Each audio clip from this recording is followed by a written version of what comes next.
नमस्कार। आज 21 मार्च गुरुवार का दिन है। पटना के प्रमुख अखबारों की खबर बताने से पहले ये बताना चाहता हूँ कि पटना में हल्की हल्की धूप निकल रही है और 2 दिन की बारिश के बाद मौसम में कुछ बेहतरी आई है। आज के अखबारों की सबसे बड़ी खबर 15 मार्च को जो शिक्षक भर्ती परीक्षा हुई थी उसके पेपर लीक से संबंधित है और वो परीक्षा रद्द कर दी गई है।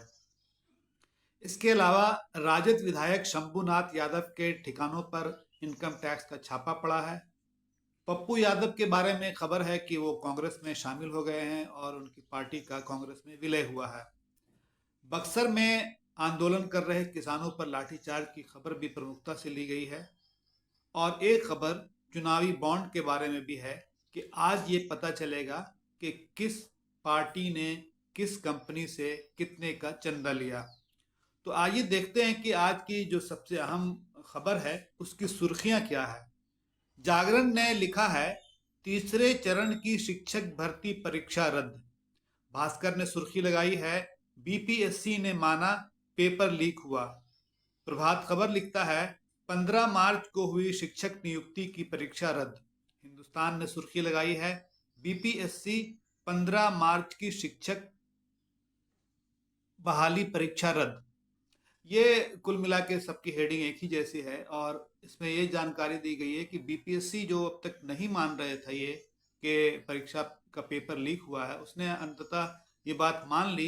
इकोनॉमिक ऑफेंस यूनिट ने ठोस सबूत दिए थे इसके बारे में। इस एक गिरफ्तारी भी हुई थी और लगभग 250 से ऊपर लोगों को हजारीबाग से हिरासत में लिया गया था जिनके पास ये पेपर पहुंचा था। तो ये जानकारी आज की सबसे अहम खबरों में शामिल है और सभी अखबारों ने इसे प्रमुखता से छापा है। अब देखना है कि नई परीक्षा की तारीख कब तय होती है। एक जो खबर जो सब जगह छपी है वो शंभूनाथ यादव के बारे में है। आपको पता है शंभूनाथ यादव आरजेडी के बक्सर जिले के ब्रह्मपुर से विधायक हैं और उनका जो है व्यापार है होटल का, स्कूल का, ईंट भट्टा का, फ्लावर मिल का। वो बक्सर की ब्रह्मदेवपुर सीट है। मैंने ब्रह्मपुर बता दिया था। और इनके बारे में एक रोचक जानकारी प्रभात खबर ने दी है कि शंभूनाथ यादव राजनीति में आने से पहले कांस्टेबल थे और ये लालू प्रसाद के बॉडीगार्ड रह चुके हैं। अब आते हैं पप्पू यादव के बारे में खबर। पप्पू यादव की ये खबर सभी जगह छपी है। वो उनसे उनके बारे में ये उम्मीद की है अखबारों ने कि वो पूर्णिया से कांग्रेस के उम्मीदवार होंगे। आपको याद होगा पप्पू यादव अपने सामाजिक कार्यों के लिए जाने जाते हैं और हालांकि वो विवादास्पद नेता भी रहे हैं, बाहुबली भी माने जाते हैं। लेकिन पिछले विधानसभा चुनाव में एक रोचक बात यह हुई थी कि जब उन्होंने मधेपुरा से चुनाव लड़ा था तो वो तीसरे नंबर पर रहे थे। अखबारों की जानकारी के अनुसार 1990 में वे पहली बार विधायक बने और 4 बार सांसद रहे। अब देखना है कि महागठबंधन से अगर उन्हें सीट मिलती है तो पूर्णिया में उनका प्रदर्शन कैसा रहता है। इससे से जुड़ी एक रोचक खबर ये अशोक महतो के बारे में है। अशोक महतो आप जानते हैं कि उनकी आपराधिक छवि है, 17 साल जेल में रह चुके हैं और 62 साल उनकी उम्र हो गई है। उनके बारे में अखबारों में छपा और कल ये खबर वायरल भी हुई थी कि वो चुनाव लड़ना चाह रहे हैं मुंगेर से, लेकिन आरजेडी के प्रमुख लालू प्रसाद ने उन्हें उनकी आपराधिक छवि का हवाला देते हुए मना कर दिया था और शायद कहा था कि अगर तुम्हारी बीवी होती तो हम उनको टिकट दे सकते थे।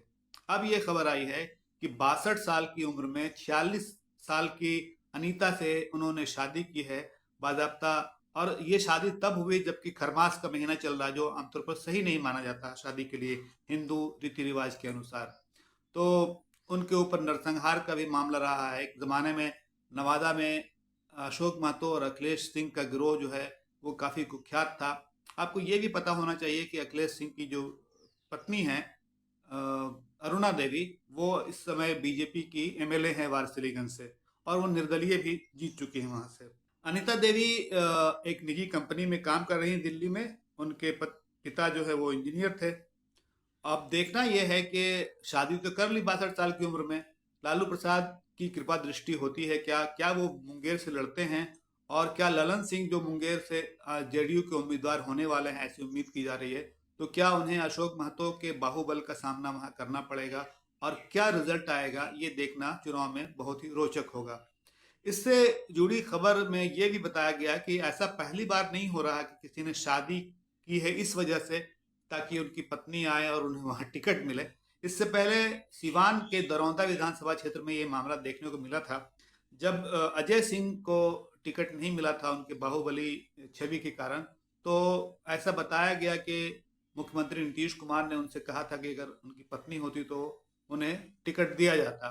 तो फिर उन्होंने शादी की और वो जमाना था पितृपक्ष का, और पितृपक्ष में भी यही माना जाता है कि इस जमाने में शादी नहीं हो सकती। फिर भी उन्होंने शादी की, कविता सिंह को टिकट मिला। वो न सिर्फ एमएलए बनी बल्कि 2019 में शहाबुद्दीन की बीवी हिना शहाब को हराकर सीवान से एमपी भी बनी। अब आते हैं बक्सर में लाठीचार्ज की खबर के बारे में, जिसे भास्कर ने बहुत अच्छी कवरेज दी है और लिखा है कि 550 दिन से आंदोलन चल रहा है। क्या मामला है? मामला यह है कि किसान वहां पे एक पावर प्लांट बन रहा है, उसके लिए उचित मुआवजे की मांग कर रहे हैं, जबकि पावर प्लांट बनाने वाली कंपनी हाईकोर्ट चली गई है।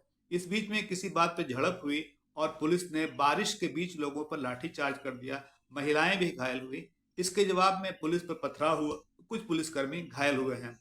ये बहुत अफसोस की बात है कि किसानों को इतने लंबे दिनों तक आंदोलन करना पड़ रहा है और अदालती कार्रवाई या किसी और वजह से उन्हें उचित मुआवजा नहीं मिल रहा और लाठीचार्ज की नौबत आ जा रही है।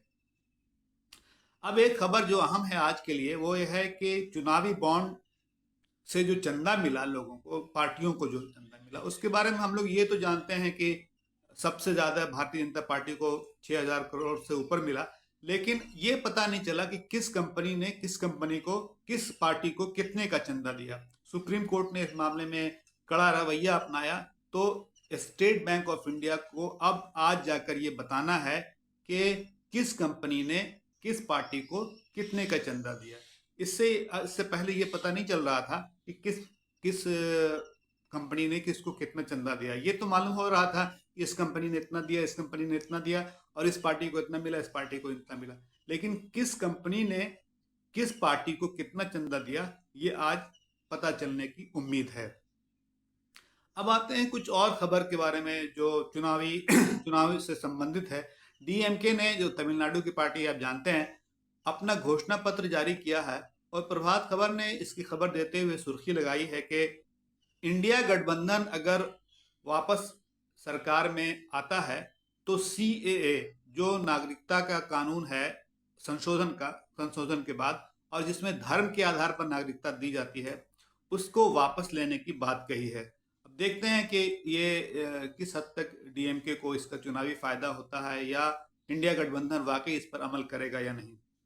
एक बयान छपा है, इसी से संबंधित है, वो गृह मंत्री अमित शाह का है। उनका कहना है कि यूनिफॉर्म सिविल कोड जो है वो भाजपा के एजेंडे में शामिल है, भाजपा को इसका चुनावी फायदा हो सकता है, ऐसा भाजपा को लगता है और इसलिए उनका ये बयान आया है। आपको शायद पता होगा कि हाल में ही उत्तराखंड में यूनिफॉर्म सिविल कोड लागू किया गया है और ये हमेशा से भारतीय जनता पार्टी के एजेंडा में रहा है। एक और खबर के साथ आज के इस अंक को समाप्त करते हैं, वो ये है कि चुनाव आयुक्त जो है केंद्रीय निर्वाचन आयोग में, उसमें कौन आयुक्त बने इसको लेकर बहस है। पहले एक छोटा सा आदेश आया था सुप्रीम कोर्ट का कि 3 सदस्यीय दल में प्रधानमंत्री होंगे, विपक्ष का नेता होगा और सुप्रीम कोर्ट का एक जज होगा। अब सरकार ने कानून बदल दिया और कहा कि एक जज की जगह पर एक मंत्री होगा जिसे प्रधानमंत्री नियुक्त करेंगे और वही जो है चुनाव आयुक्तों का के बारे में निर्णय लेगा, वो समिति निर्णय लेगी। अभी हाल में 2 चुनाव आयुक्तों की नियुक्ति भी हुई, आपको पता है। तो अब सुप्रीम कोर्ट में इस बात पर बहस चल रही है। कांग्रेस के एक नेता ने इसके लिए अर्जी डाली है कि क्या ये सही तरीका है और क्या जज को उसका एक मेंबर नहीं होना चाहिए चुनाव आयोग को चुनने वाली समिति का। इस पर सुप्रीम कोर्ट में बहस चल रही है। ये बहुत ही रोचक बहस हो सकती है क्योंकि ऐसा आरोप है कि अभी जो व्यवस्था है उसमें प्रधानमंत्री और प्रधानमंत्री द्वारा चुने गए एक मंत्री को इसमें रहना है। तो ये विपक्ष का जो नेता होगा उसका वोट तो अल्पसंख्यक हो जाएगा, उस अल्पमत में आ जाएगा, तो उसकी बात बहुत मानी नहीं जाएगी। असल बात हो जाएगी कि प्रधानमंत्री जिसे चाहेंगे उसे चुनाव आयुक्त बनाया जाएगा। तो आज के लिए इतना ही, कल फिर मुलाकात होगी। बहुत शुक्रिया।